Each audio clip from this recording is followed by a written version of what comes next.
paciente quanto ao tratamento periodontal, né? O paciente está tudo ok, não havendo mais fator infeccioso, aí entra para a fase 2, né, que é a terapia cirúrgica, né?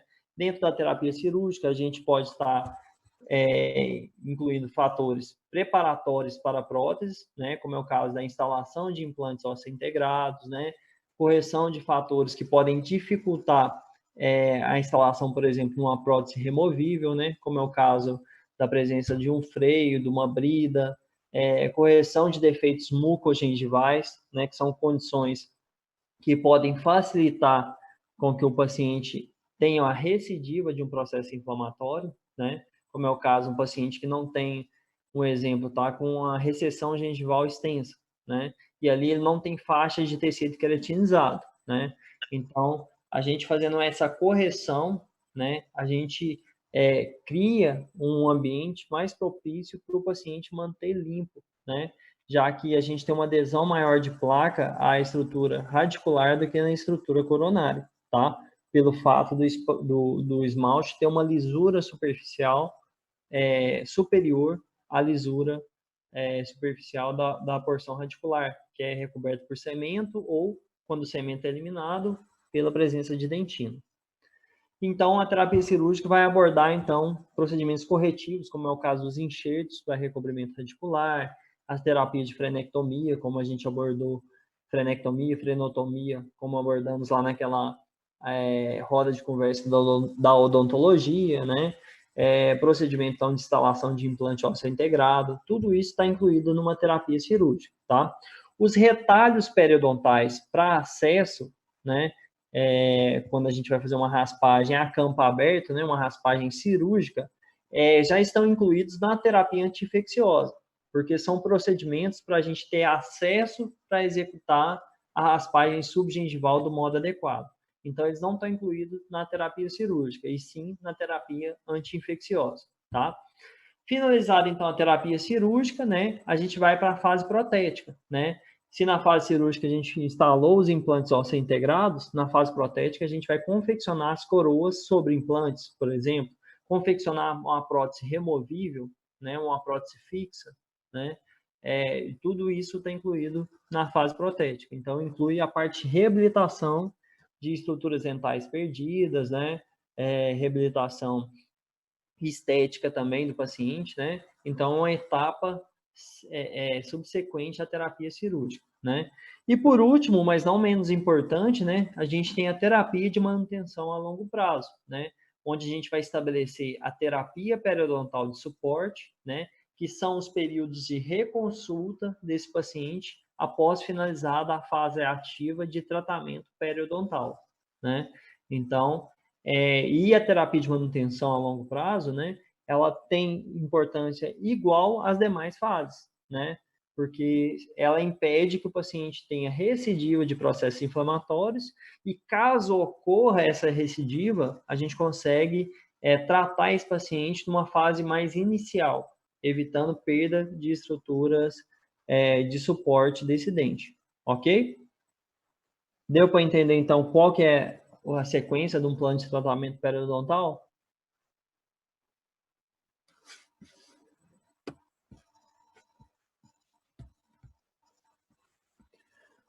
Ficou alguma dúvida em relação a essa questão, gente?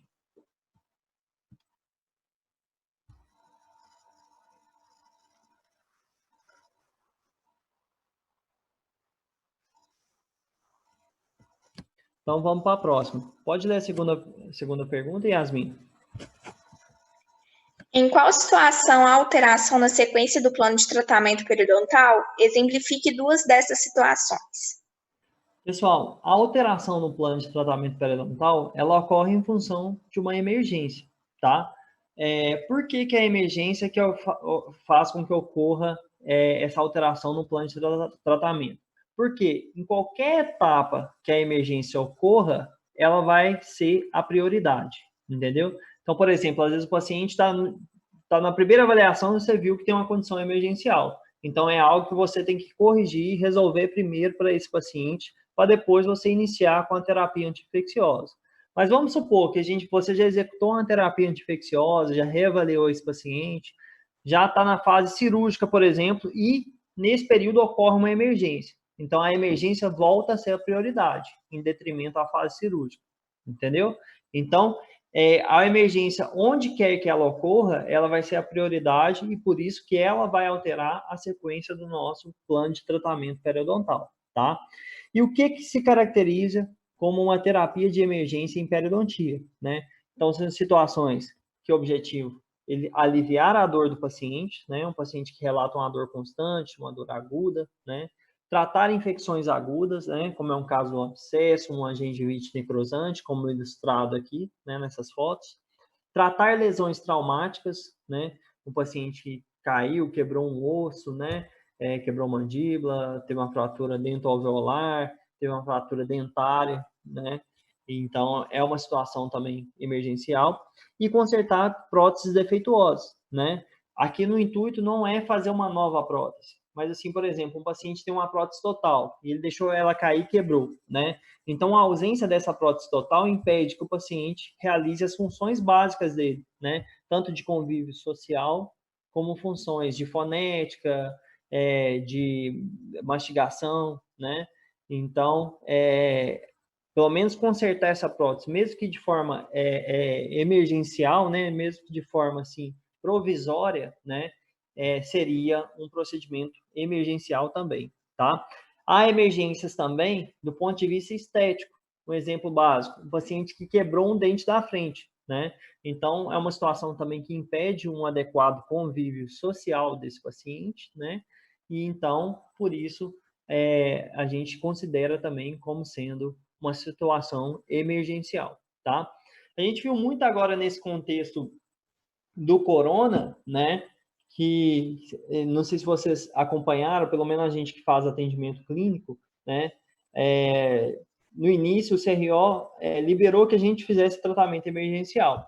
Só que o conceito de emergência é um pouco subjetivo, né? Porque às vezes o que é emergência para um paciente não é para outro, ou o que é por exemplo, o que é emergência. Às vezes tem paciente que quebra um dente da frente e para ele segue vida normal, não incomoda, não é algo que impede que ele execute as funções dele diárias, né?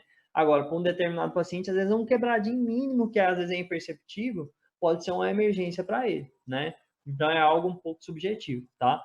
Mas, de certa forma, a gente considera, no âmbito aqui da periodontia, que emergência estética seria uma fratura considerável, né, em algum dente anterior, né, e situações onde há alívio de dor, onde há uma infecção aguda, um abscesso, né.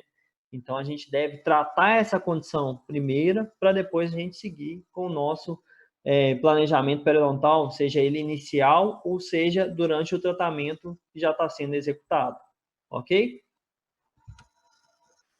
Dúvidas em relação a isso, gente?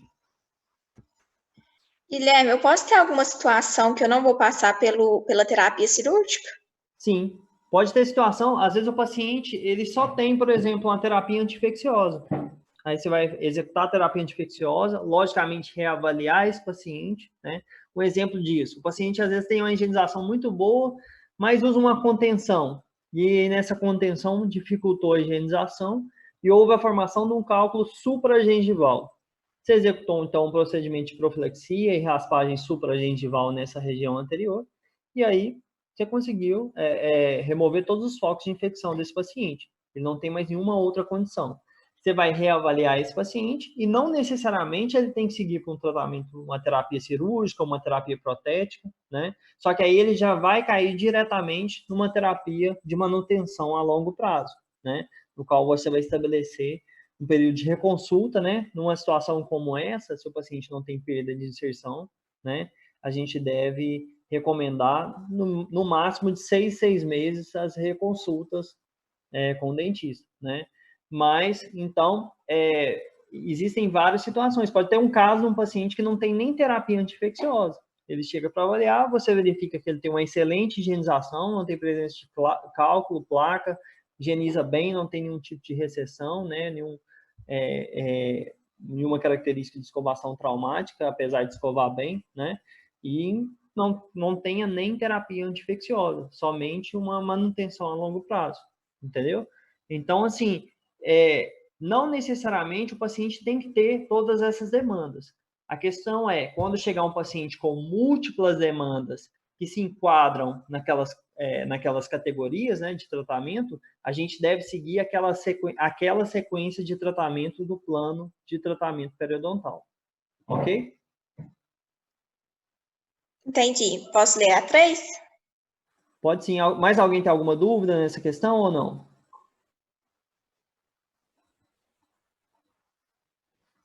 Então, pode ler a 3.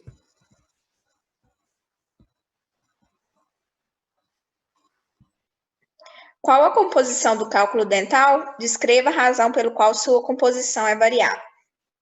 Então, vamos lá, gente. O cálculo dental, ele é composto de uma parte de conteúdo mineral, né, ou conteúdo inorgânico, e de uma parte de conteúdo orgânico, tá?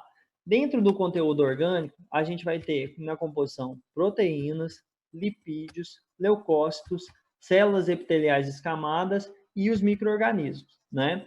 Já no conteúdo orgânico, a gente vai ter fósforo, potássio, magnésio, cálcio e outros minerais que vão aparecer em menor quantidade, né? Mas também vão estar compondo esse conteúdo mineral do nosso cálculo dental. Qual que é a razão pelo qual esse conteúdo é variável? Por quê? Ele vai ser variável em função do tempo de maturação na cavidade oral. Ou seja, um cálculo que tende a estar há mais tempo na cavidade oral, né, ele tende a ter um percentual mineral superior em relação a um cálculo que tem menos tempo na cavidade oral, tá? Isso porque, com o passar do tempo, vai ocorrendo mais precipitação de minerais do conteúdo salivar, né? Então, com isso, aumenta o percentual mineral, né? E ele vai ficar proporcionalmente maior ao conteúdo orgânico daquele cálculo, ok? Então, quanto mais tempo o cálculo tiver na boca, maior tende a ser a probabilidade dele ter um maior conteúdo mineral.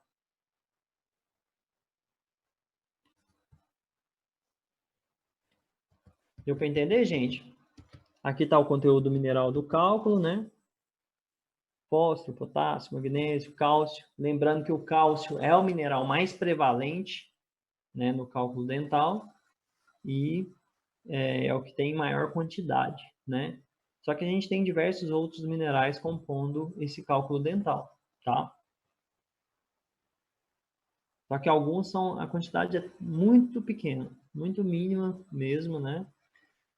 E aí dentro dos mais que tem maior quantidade, né, a gente cita o cálcio, o fósforo é importante, porque comprovadamente indivíduos que têm mais fósforo na saliva tendem a ser mais formadores de cálculo, né? E aí a gente tem potássio, magnésio também, são importantes também, tem um percentual maior em relação a outros minerais. Deu para entender isso, gente?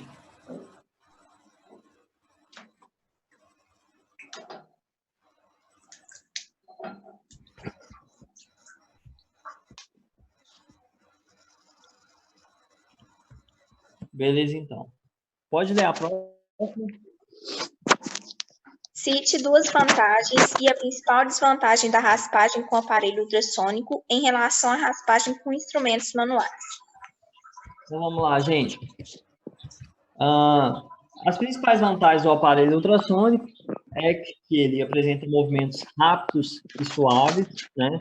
Então, embora ele tenha agilidade na execução da remoção do cálculo, ele, sendo suave, ele tende a promover menos danos, tanto em estrutura de mineral, né, quanto principalmente em tecido mole, tá?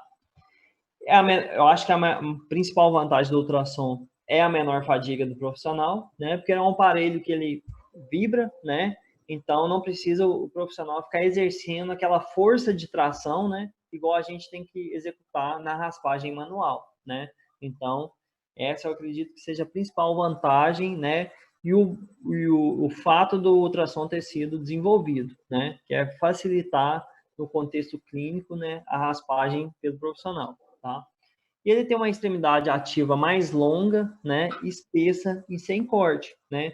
Então ele vai ter uma efetividade maior, ele tendo uma extremidade ativa mais longa e espessa, ele vai atingir uma área maior de atuação do que quando a gente compara com a ponta ativa de um instrumento cortante, como é o caso da cureta, né?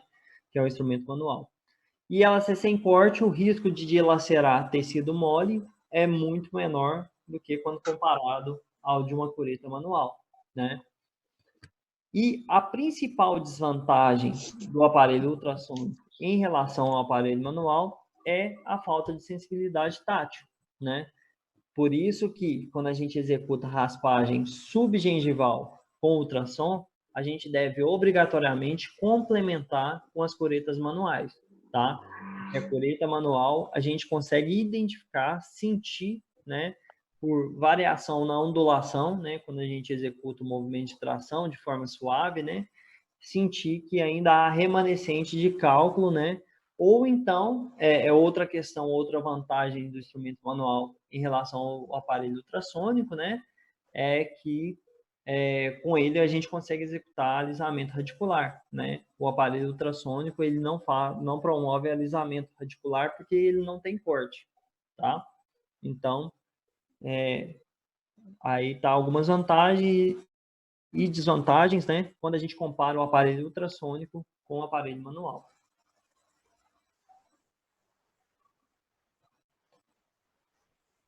Dúvidas, gente, em relação a isso? Guilherme, Oi. o menor tempo de trabalho também pode ser considerado uma vantagem, porque assim, Sim. a otimização da hora clínica, Sim, sim, porque é também. mais rápido, né, fazer com ultrassom. Com Pode ser certeza. considerado também? Com certeza, é uma vantagem também. Beleza. Ser mais rápido, ou uma desvantagem, gerar aerosol é uma desvantagem em relação ao manual, né? E principalmente nesse contexto que a gente está agora da pandemia do corona, né? Então, o manual não vai gerar aerosol, né? Tem risco também, mas ele não gera aquele spray que o ultrassônico gera, né? Uma vantagem do ultrassom também, do aparelho ultrassônico em relação ao manual. Se você utiliza um aparelho ultrassônico com bomba peristáltica, você pode executar o movimento, a raspagem subgengival associada com irrigação subgengival com clorexidina, por exemplo, né? Você pode colocar clorexidina no reservatório do ultrassom, né, da bomba peristáltica, e enquanto você raspa, você faz a irrigação subgengival também, tá? É também uma vantagem do aparelho ultrassônico. Beleza. Ok? Se a gente analisar, né, a atuação dos dois, a gente vai encontrar várias vantagens de um, vantagem de outro, né? Mas uma vantagem do aparelho ultrassônico, você tem só um aparelho com pontas cambiáveis, né? É diferente do instrumento manual, que você tem que ter múltiplos instrumentos, né? O ultrassom, você tem um aparelho e múltiplas pontas, né? Múltiplos insertos, você vai substituindo e vai utilizando pontas que se adaptam melhor a cada situação clínica. Também é uma vantagem.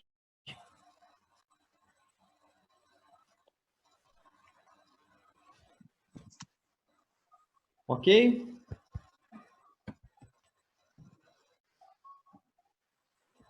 Mais alguma dúvida, gente? Alguma pergunta em relação a essa questão?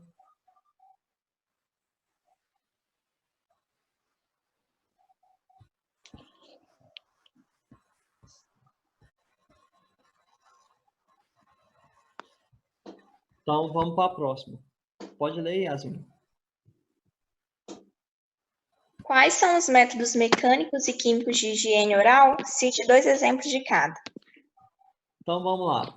Dentro dos métodos mecânicos, né, a gente tem as escovas, né, no qual inclui escova convencional, a própria escova interdental, que também é incluída em dispositivos de aproximar, né, a escova unitufo, né, a escova elétrica, né, que são variações das escovas que a gente pode utilizar para remoção mecânica e desorganização mecânica do biofilme, né. A gente tem dispositivos de profilaxia interproximal, né, como é o caso do fio dental, da escova interdental, do superfloss, né, e também da escova unitufo, né, que pode ser utilizada para essas regiões. E temos dispositivos auxiliares, né, como é o caso do limpador de língua, né, os passadores de fio, né, que é aquela forquilha, o próprio passador, né.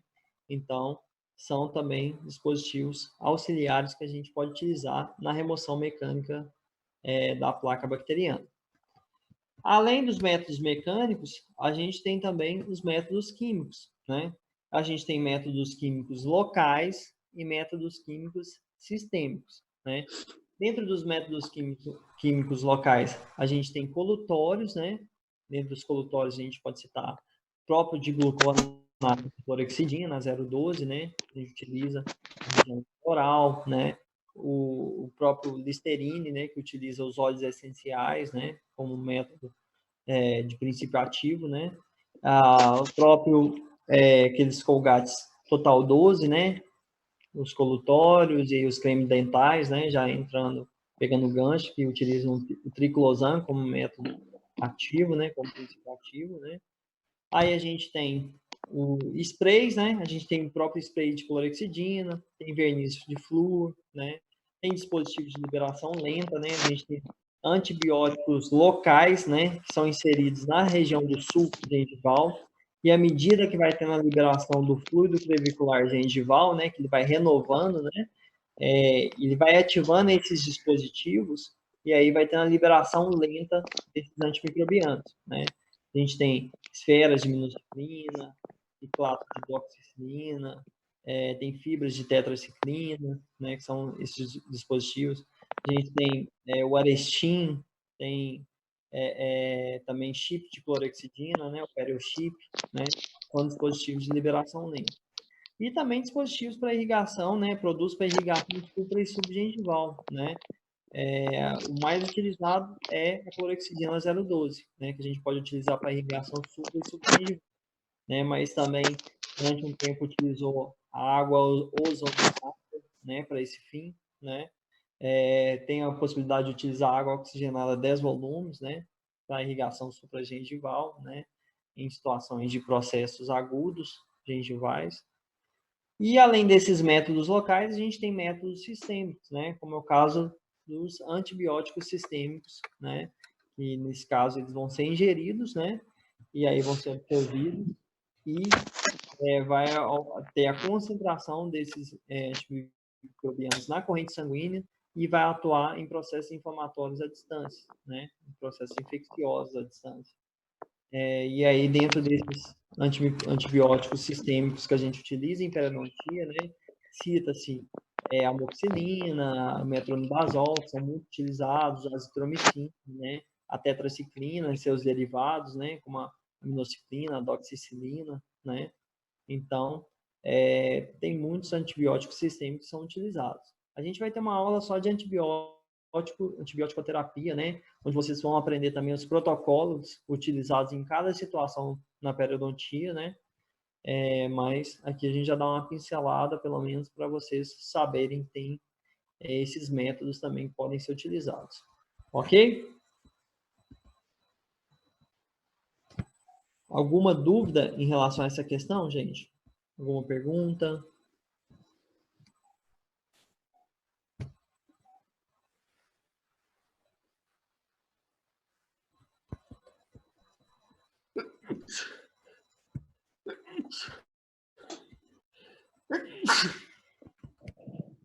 Opa. Saúde. Amém.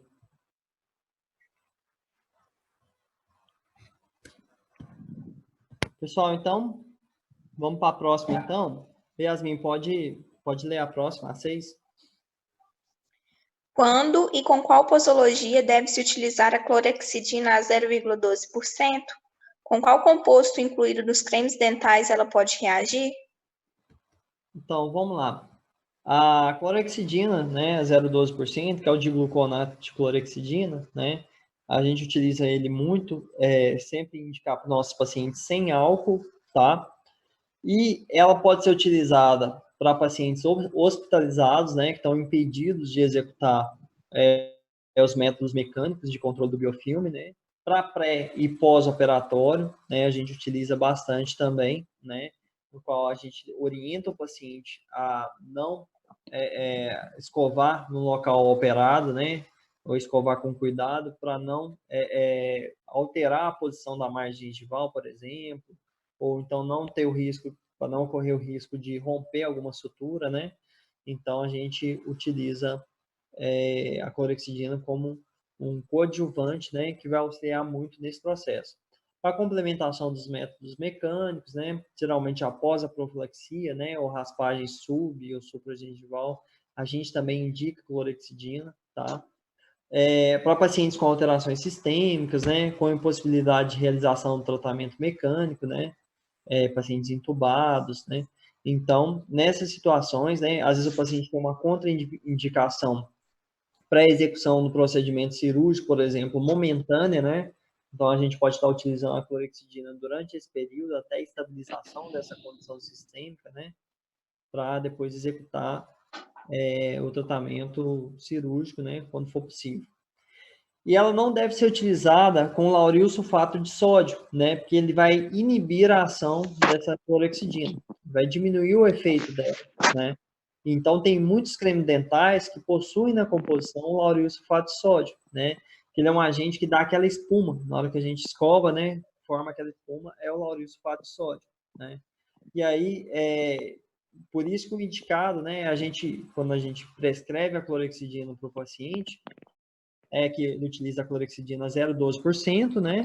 Sem álcool, de 12 em 12 horas, 30 minutos após a escovação, justamente porque, caso o creme dental desse paciente possua lauril sulfato de sódio, ele aguardando esses 30 minutos vai impedir que ele altere o efeito da clorexidina, né? E, normalmente, após uma profilaxia, né, um procedimento mais simples, né, um procedimento cirúrgico mais simples, né, a gente recomenda a utilização durante 7 dias, tá? Em alguns procedimentos mais extensos, a gente pode utilizar por 14 dias, e tem autores até que utilizam por 21 dias, né? 21, 28 dias, né? Eu, particularmente, eu não gosto de estender o uso por mais que 14 dias, tá? Por quê? Porque a clorexidina, ela pode manchar a resina e pode diminuir o paladar do paciente. Então, o paciente perde o gosto dos alimentos, né, com o uso constante da clorexidina, tá? Então, e a gente recomenda sem álcool, porque o álcool resseca a mucosa, né? Ele também promove uma ardência maior, caso, por exemplo, um pós-operatório, né? Então, sempre recomendar que o paciente utilize o digluconato de clorexidina a 0,12% sem álcool, ok?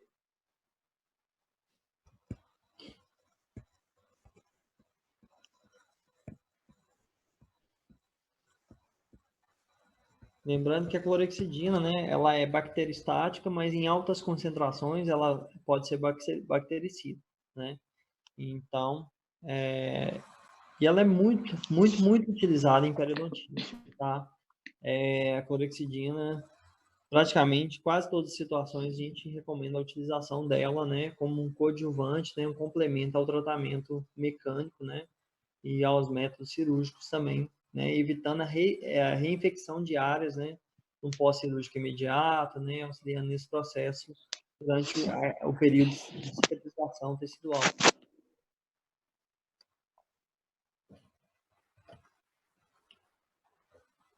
Yasmin, pode ler a questão 7, tá? Alguém tem alguma dúvida, alguma pergunta em relação a essa, a clorexidina?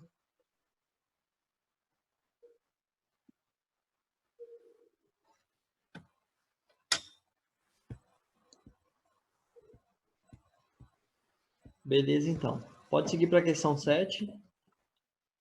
Quais os dispositivos utilizados para profilaxia interproximal e quando deve-se optar por cada um? Ok. Então, a profilaxia interproximal, né, vocês viram lá na aula, eu passei a questão da importância dela, né, porque a escova convencional ela não consegue higienizar adequadamente a região interdental, né, então a gente tem que lançar a mão de dispositivos apropriados para essa região, tá? E em cada situação, a gente vai ter um dispositivo que é mais efetivo, tá? Por exemplo, quando a gente tem espaços interdentais grandes, comprovadamente a escova interdental é o melhor dispositivo, tá? Agora, a gente pode utilizar também a escova Unitufo, né? Então, nessa situação, tanto a escova interdental quanto a unitufo vão ter boa efetividade, tá? Quando a gente tem presença de fatores locais que impedem o acesso livre do fio dental, como é o caso de pontes fixas, aparelho ortodôntico, a própria contenção ortodôntica, né? O ideal é utilizar o fio dental associado a um passador de fio, né? Ou então utilizar o superfloss, né? Que já é um fio dental que vem com passador de fio integrado, né? Então, são situações, até o superfloss, ele é mais delicado do que quando a gente associa o fio dental com um passador de fio convencional, tá? Então, o superfloss, ele tem a facilidade de ser mais prático e ser mais delicado também, tá? Nas demais situações, a gente deve optar pelo fio dental, tá? Porque se a gente tem um espaço interdental estreito e vai utilizar uma escova interdental, a gente pode ter alguns problemas decorrentes disso, né? Quem vai saber me falar quais são esses problemas?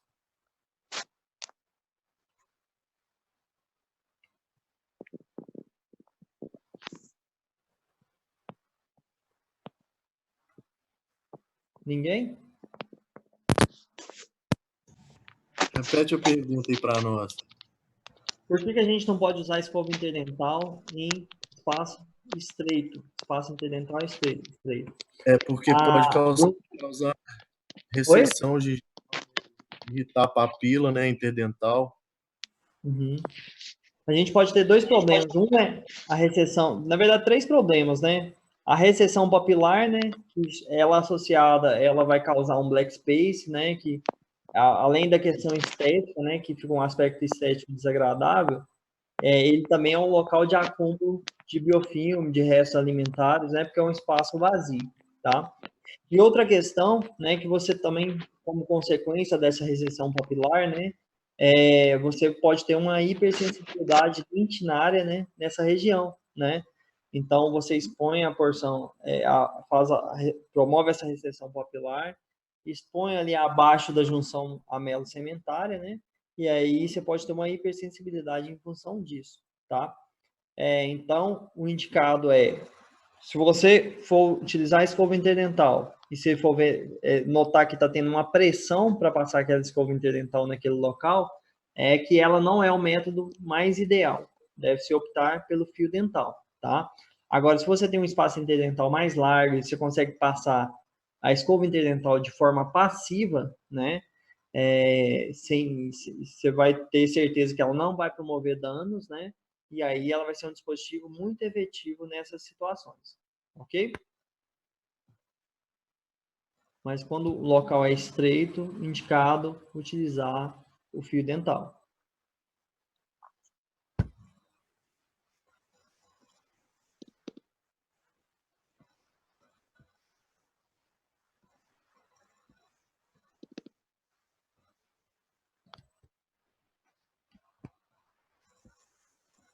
Certinho, gente? Mais alguma dúvida, alguma pergunta em relação a isso? Essa questão?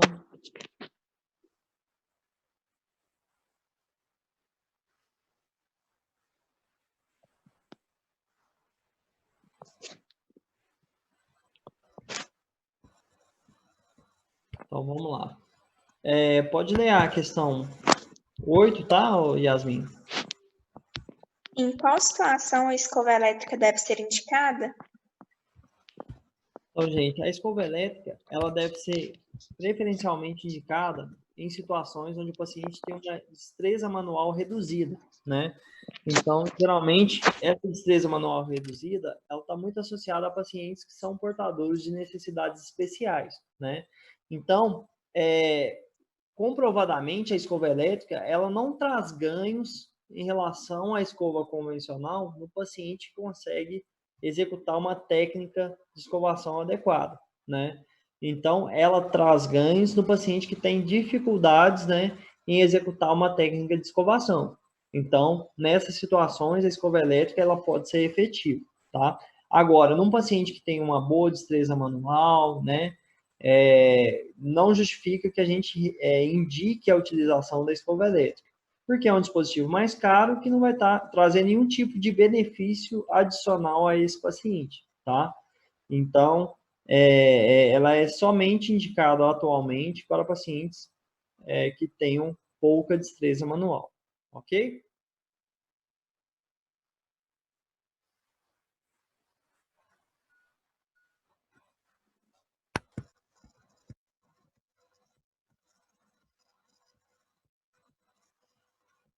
Pessoal, alguma dúvida sobre alguma outra questão, sobre alguma outra